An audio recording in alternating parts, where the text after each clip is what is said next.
Building with 2x4s is easy and inexpensive. In fact, this is the 7th video in this series. I'll put a link to the others in the description. Make sure you check them out. Otherwise, let's go build something fun. For project number 1, we're just gonna need one board. You're going to need 3 pieces at 18 inches, 1 at 14, and 2 at 10.5. And if you got any writing or paint on your wood, this will be the time to sand it down. Then grab your 2 10.5 inch long pieces and a measuring tape. We need to measure in 3.5 inches and make a mark on both of these boards. Next, grab the 14-inch board and we want to sandwich it in between those 2 10.5s, making sure that the back side of it lines up with those 2 marks that we just put on there. And if you have a clamp, this is a good time to attach it so everything will stay in position. It's now time to put 2 screws through this board into the one in the center, but it's also a good idea to pre-drill each of these holes to help prevent cracking. Now let us look at the 18-inch boards, and we want to kind of flip them around, figure out which sides look the best, because those will be the top. Then take your first 18-inch board and you want to put it right on top of the frame that we just built. You want to make sure that it's going to be flush with these 2 lower boards and hang off the sides right at 1/2 inch on each side. Then clamp it down so it doesn't move, and we want to pre-drill and add 2 screws to each side. For the remaining 2 pieces, we're going to install them pretty much the same way, with one exception. I'm going to be adding glue on each of these frames before we do that, because these 2 back here are going to get a lot of movement and they don't have the cross support like the front one does.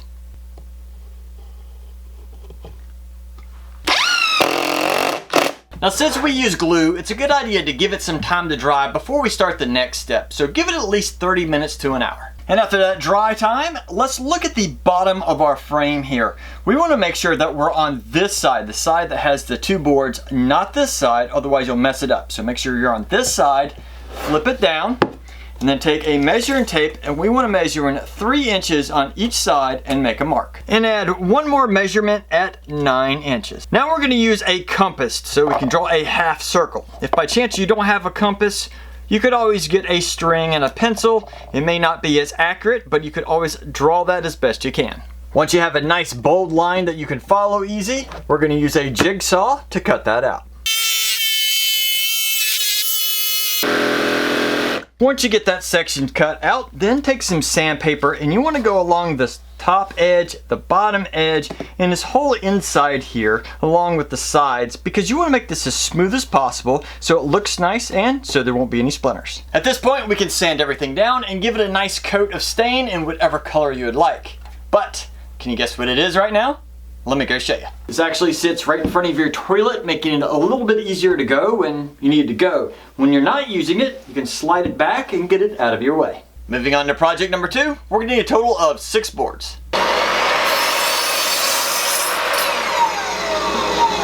You will cut those down to 10 48-inch boards and 6 15-inch boards. At this point, I normally say if you have any markings or paint on your wood, this would be the time to sand that off. But this project is not that picky, so you don't have to worry about that. Now we want to lay out 3 of these long boards, and then grab one of your 15-inch boards and put it on the end. Then line up the 2 outside boards so that they're flush right here on the sides.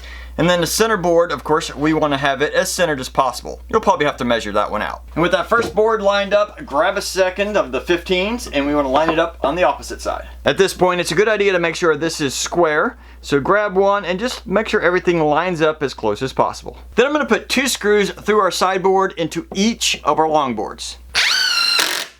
And then, of course, repeat that same process for the other side. At this point, if you have a little movement in your wood, no big deal. This project doesn't have to be super precise. Now we need to take this and make an exact copy of it. Next, grab the remaining 48-inch long pieces and we want to make them all nice and even. On one end, we're going to measure up 1 inch and make a mark. On the other end, we're going to measure up 3.5 inches and make a mark. The fastest way to do this is to actually use a speed square. We're going to line it up on the end, make a mark at the 1 inch, flip this around, line that up to that mark, and then there we go. That quickly, all 4. Then we're going to lay out the boards that we just previously assembled on their sides. And we're going to take the legs, or the ones that we had just put those marks on. We're going to take one and just slide it through, line it up to the outer sides over here, line it up with those marks, and screw it into place. Then we're going to repeat that process with the remaining 3 boards, but we do have to remember that those marks that we put on earlier all have to go on the same side. Now once you get to your last or maybe even next to last corner, don't be surprised if you have to use a clamp to kind of squeeze it all into position so you can add that screw. It's now time to flip this onto its feet, which will be the 1-inch sides. These are the 3.5, 1 inch are down there. So you'll notice here that it's moving quite a bit. 1, my floor is not flat, so that's part of my problem. But 2, if it does move a little bit on you, don't be surprised. This will happen. It'll flatten out once we put some weight on it. At this point, you should have 2 15-inch boards left, and we're going to take one and put it on the inside of our legs here, making sure it's nice and flush with both sides, and put 2 screws going into each leg. All right, it is complete. Any guesses on what it might be? If you said a firewood holder, you are correct. The reason why I designed it this way is you want maximum airflow to all of your firewood, just in case it gets a little damp or rained on in the process of you storing it. Some people like to put plywood or some kind of flat surface on their holders, and that's not a great idea because if it does get wet, that's going to hold the moisture in and won't allow it to dry and be very efficient in your fireplace. So this allows you to have a nice large storage area for most of your wood, and if any of your small starter pieces are kindling, you can have plenty of space up here. So I hope you liked it. For project number 3, we're going to build something that's specifically designed to go outside. So make sure you get pressure treated ground contact wood. In my area it comes in green, in other areas I've seen it in brown. And you're going to need 6 boards. Also, an important warning. Do not cut this in an enclosed area unless you're wearing a respirator, because of the toxins they put in this wood is not good to breathe. Otherwise, take it outside and cut it there. For this project, we'll need 10 boards at 24 inches, 2 boards at 64 inches, and 2 boards at full length or 96 inches. Now when you're cutting out your 24-inch boards, make sure those are the ones that have the least amount of knots. Now we're going to take one of the 96-inch boards and one of the 64-inch boards, and we're going to push them together. And then on the end down here, we're going to make sure they are nice and flush with each other. Then take a measuring tape. And we want to measure up 12 inches and make a mark. And then every 12 inches from there, we want to make a mark as well. Then at those marks, we're going to grab a speed square, and we're going to transfer those lines across to the other board. But we want to do this so that we know it's exactly straight across. Then grab one of your 24-inch boards, and we want to lay it on top of those 2 existing boards with the marks. We want to line it up so that the top of this board will line up with those 2 marks on each board. But before securing this down, I want to make sure this is as square as possible. So I've lined up another board over there on those lines to help out. And I'm going to take a third one here and kind of line up the bottom. Make sure everything looks as flush as possible. And once you know it's square, then you want at least 2 screws going into each side of this board. It's also a good idea to pre-drill each of these holes to help prevent cracking. Once you get that first board secured, you're going to attach 4 more. You're going to do it in the same fashion, making sure the top of your board goes right to that line. And again, you want to make sure you have at least 2 screws on each side of each board. At this point, you're probably thinking, oh, he's just making a ladder. I am. But I'm making a very specific ladder for a very specific reason. Plus, there's still a lot of wood left over. So, let's continue. Now that this section is complete, I need to make another one almost just like it, except it's going to be mirrored. For example, this side has the 64 and this is the 96. We're actually going to build another one like this, except over here will be the 96 and on this side will be the 64. At this point, I've had to move outside because I don't have a whole lot of room in my shop and I have to stand these on end to connect them. And you might have to do the same as well.